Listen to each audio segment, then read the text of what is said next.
Hello everyone. स्वागत है आप सभी का आपके अपने यूट्यूब चैनल पर।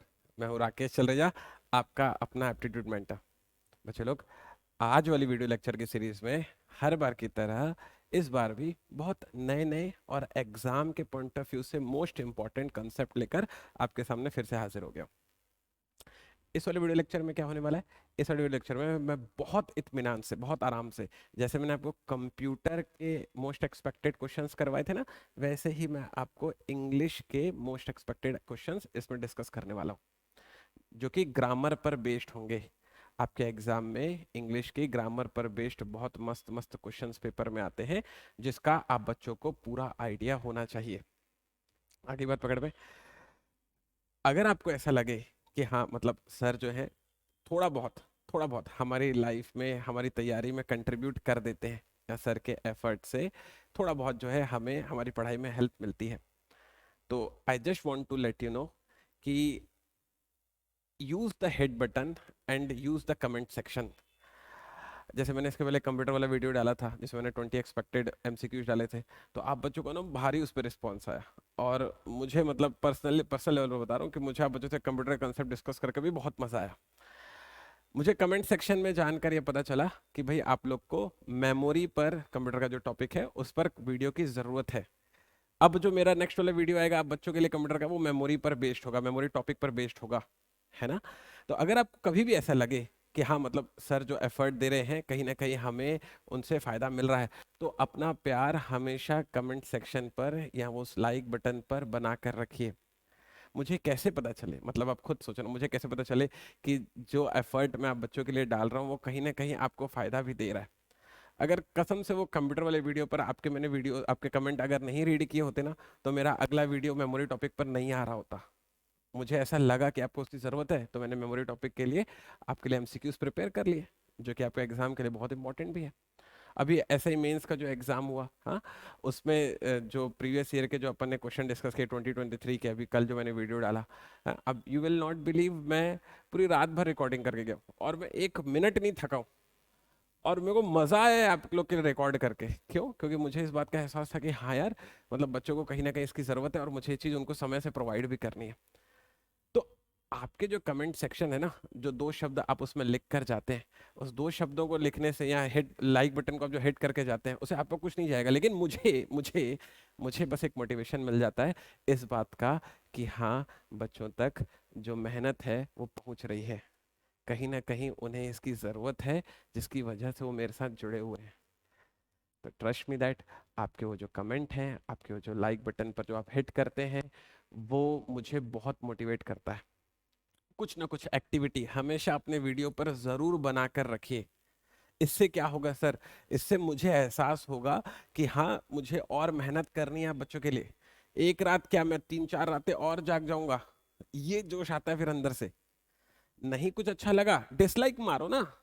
नहीं कुछ अच्छा लगा, लग रहा है कि सर यहाँ पर आप बेहतर कर सकते हैं, लिख दो ना उसमें कि सर इसको आप थोड़ा सा और अच्छा कर दीजिए, कर दूंगा मैं। कुछ अच्छा लगा हो तो लिख दो कि हाँ सर ये वाली बात समझ में आई है, मजा आ गया आपके साथ पढ़ाई करके, क्या दिक्कत है, क्या जाएगा हमारा। सामने वाले इंसान को भी तो थोड़ा सा मोटिवेशन की जरूरत है ना। तो अपना प्यार उसके लिए बना कर रखिए, मुझे जरूरत है उसकी। फ्रेंकली स्पीकिंग मुझे जरूरत है उसकी। ठीक है? तो इस वाले वीडियो लेक्चर पे हम लोग क्या करने वाले हैं, हम लोग आराम से इंग्लिश कंसेप्ट देखेंगे। अगला वाला जो मेरा वीडियो आएगा उस पे हम लोग कंप्यूटर के मेमोरी वाले टॉपिक पर आने वाले एमसीक्यूज पर डिस्कस करेंगे। फिर उसके बाद जो अगला वाला वीडियो आएगा, ऐसा ही मेंस में जो इंग्लिश का जो भी पेपर हुआ है उसका हम लोग डिटेल में डिस्कशन देखेंगे। मतलब समझ रहे हो, मतलब सीरीज एकदम मैंने आप बच्चों के लिए प्लान करके रखी हुई है, और एकदम सिस्टमेटिक वे में धीरे धीरे धीरे धीरे सारी चीजें आगे लेकर जाने की भी कोशिश कर रहा हूँ। एक आध सब्जेक्ट नहीं, हर सब्जेक्ट के रिगार्डिंग जितनी चीजें इंपॉर्टेंट है आप बच्चों के लिए टच करके लाने की कोशिश कर रहा हूँ। मैं चाहता हूँ कि आप बच्चों को उन चीज़ों से फ़ायदा मिले। एग्ज़ाम का समय है, आप बच्चों लोग का समय यूटिलाइज हो और ज़्यादा से ज़्यादा चीज़ें आपको एग्ज़ाम ओरिएंटेड मिले। तो एग्ज़ाम ओरिएंटेड के हिसाब से, एग्ज़ाम ओरिएंटेड कंसेप्ट के हिसाब से, ये रहा इंग्लिश ग्रामर का एक सेंटेंस। इस सेंटेंस पर बच्चों लोग हमेशा आपके एग्जाम में स्पॉट द एरर पूछा जाएगा। लिखा रहेगा I prefer coffee than tea. अब कुछ भी हो सकता है कॉफी और चाय के बजाय, मैंने एक सामान्य सेंटेंस लिखा हुआ है, तो आपको ये समझाने के लिए कि ये कहना गलत है, don't say this, I prefer coffee than tea is wrong statement. हालांकि अगर आप सामान्य रूप से देखें तो इसकी मीनिंग क्या है कि भाई मुझे चाय के बजाय कॉफी पसंद है, तो आप क्या कर रहे हैं, कंपेयर कर रहे हैं। आप बोल रहे हैं कि चाय नहीं, मुझे कॉफी पसंद है, तो चाय से ज्यादा आपको कॉफी पसंद है, तो आप कह रहे हो कि भाई I prefer coffee than tea. और यहां पर जो इन्होंने देन वाला जो टर्म यूज किया ना बच्चे, यहां पर जो इन्होंने देन वाला जो टर्म यूज किया है, कहाँ गया, हाँ, यहां पर जो इन्होंने देन वाला जो टर्म यूज किया है ना, ये देन यूज होता भी है सामान्य रूप से। कभी भी अगर आपको कंपैरेटिव डिग्री यूज करनी हो तो उसके लिए हम लोग देन वाला टर्म यूज भी करते हैं। जैसे अगर मैं कहता हूं I am taller than he, अब देखो ये जो टॉलर है ना, ये टॉलर दरअसल कुछ और नहीं, ये दरअसल कंपैरेटिव डिग्री है। मतलब मैं क्या कर रहा हूं, मैं अपनी लंबाई की तुलना उस इंसान की लंबाई से कर रहा हूं, तो इसलिए मैंने लिखा I am taller. Tall, taller, tallest, तो टॉलर कंपैरेटिव डिग्री है। तो हमेशा ध्यान रखो इस वाली बात को कि कभी भी अगर कंपैरेटिव डिग्री होती है, कभी भी अगर तुलना करना होता है, तो उसके लिए हम लोग देन शब्द का यूज करते हैं। ये कंसेप्ट है बच्चों के लिए, एग्जाम में इसका भी एरर पूछता है, तो एकदम दिमाग में सेट कर लो। कभी भी अगर तुलना चलेगी तो हमेशा THAN देन का प्रयोग किया जाएगा। कुछ कुछ बच्चों को ना यहीं पर डाउट आ गया होगा। पहला तो क्या डाउट आया होगा कि सर आपने I am taller than he क्यों लिखा है, मैं तो I am taller than him बोलता हूं। हाँ, ये वाली बात सच है कि आप I am taller than him बोलते हो, मैंने I am taller than he लिखा हुआ है। अब जिन जिन बच्चों ने मेरे साथ प्रोनाउन पढ़ा होगा ना, उनको इस वाली बात का एहसास होगा कि यहाँ पर हिम गलत होता है, ही सही होता है। ये भी आपके एग्जाम में एरर आता है, इसको लोग पर्सनल प्रोनाउन में पढ़ते हैं। खैर अभी मेरा कंटेक्स्ट प्रोनाउन नहीं है तो मैं उस पर नहीं जाऊंगा, लेकिन हमेशा मेक श्योर कि जो इंग्लिश आप स्पोकन में बोलते हैं, जो इंग्लिश आप स्पोकन में डेली मर्रा में यूज करते हैं, वो रिटन इंग्लिश से अलग होती है। और आपके पेपर में ना बच्चों लोग रिटन इंग्लिश आती है, स्पोकन इंग्लिश नहीं आती है। रिटन इंग्लिश के लिए ग्रामर के सारे नियमों का भली भांति पूर्णतः ध्यान रखा जाता है। हालांकि स्पोकन इंग्लिश के लिए हम लोग ग्रामर के नियमों का ध्यान नहीं रखते, बस सामने वाले को किसी तरीके से हमारी बात समझ में आ जाए, बस अपनी बात बोलते हैं और निकल जाते हैं। तो I am taller than him हम कहते होंगे, ग्रामर के नियमों से वो गलत है। I am taller than he सही है ग्रामर के नियमों से। पेपर में ये भी क्वेश्चन आता है। तो अभी कंसेप्ट क्या है, अभी कंसेप्ट ये है कि जब भी कंपैरेटिव डिग्री होगी तो हमेशा देन टर्म का यूज करना। यहां पर देन लगा हुआ है, कंपेयर भी हो रहा है, फिर भी ये देन गलत है। इसीलिए पेपर में ये वाला क्वेश्चन ज्यादा आता है कि देन सामान्य रूप से लोगों के दिमाग में सेट रहता है, देन देखकर नो एरर टिक करके आगे निकल जाते हैं, जो कि गलत है। तो फिर सही क्या है सर? सही दरअसल ये है कि ये जो देन है ना, ये जो देन है ना, इसे आप नहीं बोलेंगे, इट इज डोंट से। तो हम क्या बोलेंगे sir? I prefer coffee to tea. हमेशा एकदम दिमाग में इस वाले शब्द को डाल लो कि मैंने इस वाले चीज को आपको ग्रामर के नियमों में बताया भी हुआ, फिर से भी रिपीट कर रहा हूं कि कभी भी अगर लैटिन एडजेक्टिव यूज होते हैं तो उसके लिए देन का प्रयोग नहीं किया जाता, टू का प्रयोग किया जाता है। प्रेफर के साथ हमेशा टू लगाया जाता है, देन नहीं लगाया जाता। और भी कुछ लैटिन एडजेक्टिव है मेरे पास। I am senior to him, मैं उससे सीनियर हूं। अब देखो ये भी एक तरह का कंपैरिजन है, तुम दो लोगों की पोस्ट का कंपैरिजन कर रहे हो, है ना? तो उस सिचुएशन पर मैंने देन नहीं बोला, आई एम सीनियर देन हिम। लोग ऐसा बोल देते हैं, गलत है वो भी। सीनियर, जूनियर, इंफीरियर, सुपीरियर, ये सारे लैटिन एडजेक्टिव हैं और इन सभी के साथ हमेशा आपको क्या लगाना है? टू लगाना है। लिख लो इस वाली बात को, पेपर में आएगा स्पेरर आपको, ठीक है? तो मैंने यहाँ पर आपके लिए रीजन भी लिख दिया है। अगर आपको ऐसा लग रहा हो कि भाई आपको इस वाला जो पीपीटी है, ये जो पीपीटी इसकी आपको जरूरत है, तो ये मैं पीपीटी अपने टेलीग्राम चैनल पर शेयर करूंगा। आप बच्चे लोग मुझसे टेलीग्राम चैनल पर जुड़ सकते हैं, जिसमें आपको ये पीपीटी प्रोवाइड की जाएगी आपके फ्यूचर रेफरेंस के लिए। तो रीजन में मैंने लिखा है, prefer is always followed by the preposition to. बहुत इंपॉर्टेंट कंसेप्ट है, पेपर में ये कंसेप्ट आपसे बिल्कुल पूछा जाएगा। आगे बात पकड़ में, चलिए चलते हैं नेक्स्ट वाले क्वेश्चन पर। क्या नहीं कहना है मुझे? I came to office by walk. हम लोग ना सामान्य रूप से ऐसा कहते हैं कि I came by train, I came by flight, I came by my scooter, हम लोग कहते हैं, जो कि एकदम सही है। अगर आप किसी संसाधन के द्वारा आना जाना कर रहे हैं, चाहे वो फ्लाइट है, चाहे वो स्कूटर है, हाँ, चाहे वो आपका जो है ट्रेन है, तो उसके लिए हम लोग हमेशा बाय टर्म का यूज करते हैं। लेकिन आप अगर कभी चल कर आते हैं, अपने पैरों पर आते हैं, तो आप उसके लिए बाय शब्द यूज नहीं करेंगे। ये मोस्ट एक्सपेक्टेड एरर है, हमेशा आपके पेपर में पूछा जाएगा। यहां पर बाय लगाया जाना रॉन्ग है, तो सही क्या है सर, मेरे को क्या बोलना है sir? I came to office on foot, मैं अपने पैरों पर चलकर आया हूं, इसलिए वहां पर बाय नहीं ऑन प्रीपोजिशन का प्रयोग किया जाएगा। देखो मैंने रीजन में आपके लिए लिखा है कि जब आप कार से आओगे, बाइक से आओगे, बस से आओगे, ट्रेन से आओगे, फ्लाइट से आओगे, तो भले बाय लगा लेना। और हमेशा इस बात का ध्यान रखना, जब भी किसी संसाधन से आओगे तो हमेशा बाय का ही प्रयोग करना, ठीक है? तो लेकिन जब भी चल कर आओगे, अपने पैरों पर आओगे, तो ऑन फूट दिमाग में सेट कर लो, पेपर में बहुत ज्यादा पूछा जाने वाला एरर है, आपके एग्जाम में बिल्कुल पूछा जा सकता है। चलिए चलते हैं अगला वाला। क्या नहीं कहना है?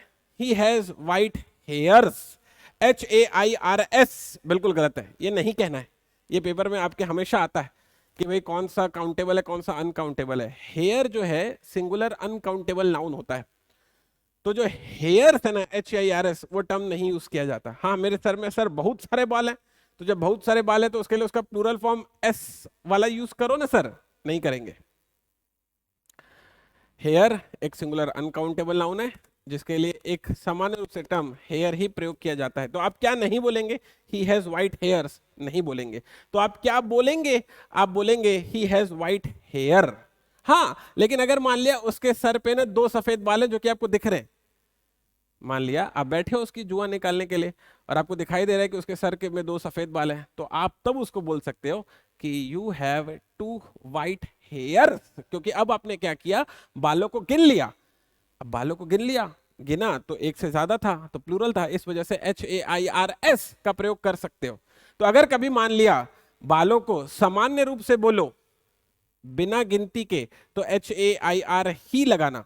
लेकिन अगर मान लिया गिन कर बता रहे हो कि भाई 2 बाल है, 2 सफेद बाल है, 4 सफेद बाल है, 10 सफेद बाल है, गिन कर बता रहे हो, तब उस वाली स्थिति में आप HAIRS प्रयोग कर सकते हो, प्लूरल वाला टर्म लगा सकते हो। ठीक है, यहां तक कंफर्टेबल है अपन लोग? कब हेयर लगाना है, कब हेयर्स लगाना है, क्लियर हुआ सारे बच्चों को? चलिए चलते हैं नेक्स्ट वाले क्वेश्चन की तरफ।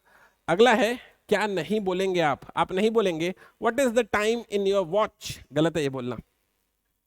What is the time in your watch हम लोग सामान्य रूप से ऐसा कहते हैं, जो कि गलत है।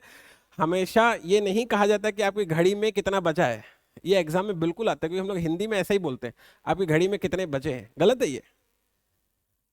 सही क्या होगा सर? सही ये होगा कि आपकी घड़ी के द्वारा कितना समय बताया जा रहा है, ये सही होता है। हम लोग बोल देते हैं आपकी घड़ी में कितना बजा है, अरे मतलब बात को समझो, वो स्पोकन इंग्लिश है, रिटन इंग्लिश अलग है। रिटन इंग्लिश क्या है? आपकी घड़ी के द्वारा कितना समय बताया जा रहा है, तो अपन कैसे बोलेंगे? What is the time by your watch, ये सही है। ठीक है, समझ में आ रहा है स्पॉट द एरर कैसे क्वेश्चन आएंगे आपके पेपर में? What is the time by your watch का सेंस ये है कि आपकी घड़ी में कितना समय बताया जा रहा है, आपकी घड़ी के द्वारा, सॉरी, आपकी घड़ी के द्वारा कितना समय बताया जा रहा है। ठीक है, और दूसरा मतलब एक थोड़ा सा ग्रामेटिकल टर्म ये है कि क्योंकि टाइम एक एब्स्ट्रैक्ट नाउन है, दरअसल एक एब्स्ट्रैक्ट कंसेप्ट है। एब्स्ट्रैक्ट वो होता है जिसको आप महसूस कर सकते हैं लेकिन छू नहीं सकते, क्योंकि एब्स्ट्रैक्ट कंसेप्ट है, इस वजह से उसके लिए हम लोग इन का प्रयोग नहीं करते, प्रीपोजिशन इन का प्रयोग एब्स्ट्रैक्ट कंसेप्ट के केस में नहीं किया जाता। अगला टर्म देखते हैं। अगला टर्म है आपको क्या नहीं कहना है, आपको एनीवेज नहीं कहना है। एनीवेज आप नहीं कहेंगे, ये रॉन्ग होता है। आप क्या कहेंगे? हम लोग ऐसे सामान्य रूप से बोल देते हैं, अच्छा आप चलेंगे क्या हमारे साथ, जैसे कोई पूछता है आपसे, अच्छा आप चलेंगे क्या हमारे पास, लेकिन हमारे पास तो गाड़ी नहीं है, तो हम लोग उसको कहते हैं कि नहीं मेरे को नहीं जाना है, तो उसको इंग्लिश में हम लोग कहते हैं एनीवेज, आई विल मैनेज, ऐसा हम लोग कहते हैं। ये जो एनीवेज हम लोग कहते हैं, ये मतलब कहना चाहिए छपरी इंग्लिश है, जो कि बहुत ही रॉन्ग इंग्लिश है, ये यूज नहीं कर रहे हैं सामान्य रूप से। आप जो लोग ना ऐसा एक जस्ट पॉइंट है मेरा, सोसाइटी में ना कई ऐसे लोग हैं जो अपना स्टेटस जो है थोड़ा बढ़ा चढ़ा कर दिखाने की कोशिश करते हैं। तो आप हमेशा नोटिस करना, जो वो इंग्लिश जो आपको दिखाने के लिए प्रयोग कर रहे हैं ना, वो उनका नेचुरल बिहेवियर नहीं है। जो इंग्लिश आपको दिखाने के लिए जो प्रयोग करें ना, वो इस तरह के टर्म यूज करते हैं, एनीवेज ऐसा बोलेंगे।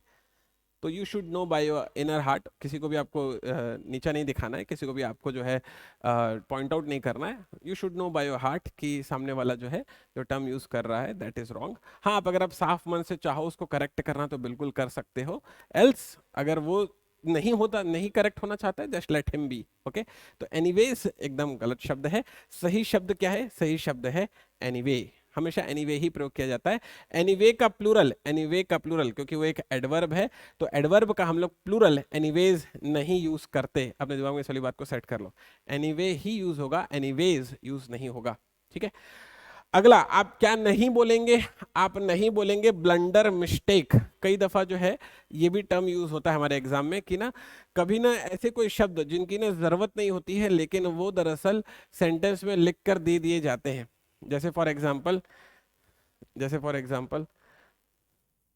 मैंने एक एग्जाम्पल लिखा, let say 2 lines are parallel to each other.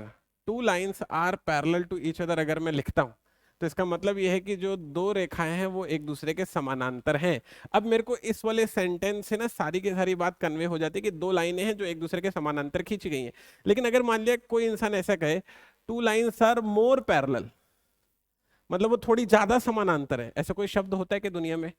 भाई 2 लाइनें समानांतर हैं, बस इतने से हमको बात समझ में आती है। मोर पैरेलल क्या होता है?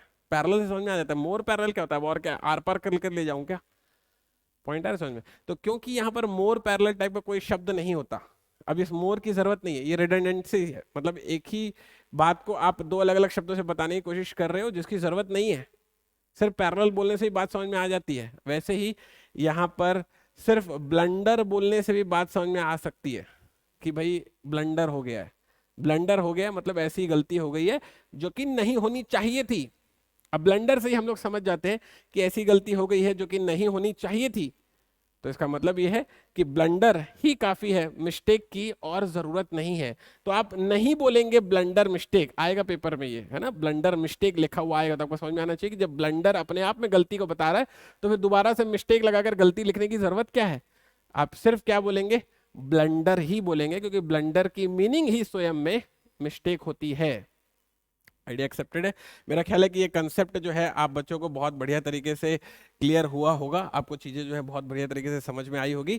Now it is the time for the quiz. अब मैं आपके सामने इंग्लिश का सेंटेंस रख रहा हूं जिसको आपको कमेंट सेक्शन में मुझे जवाब देना है।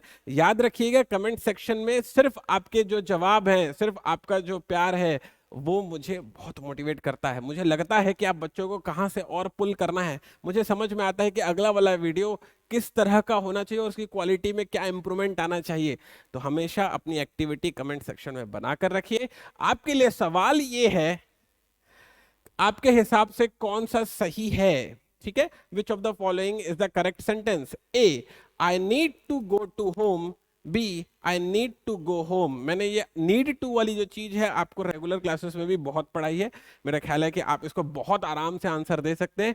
कमेंट सेक्शन में ए या बी आंसर जरूर डालिएगा, आपके जवाब का इंतजार रहेगा। मुलाकात होगी आप बच्चों से नए वाले वीडियो में, तब तक अपना ख्याल रखिएगा।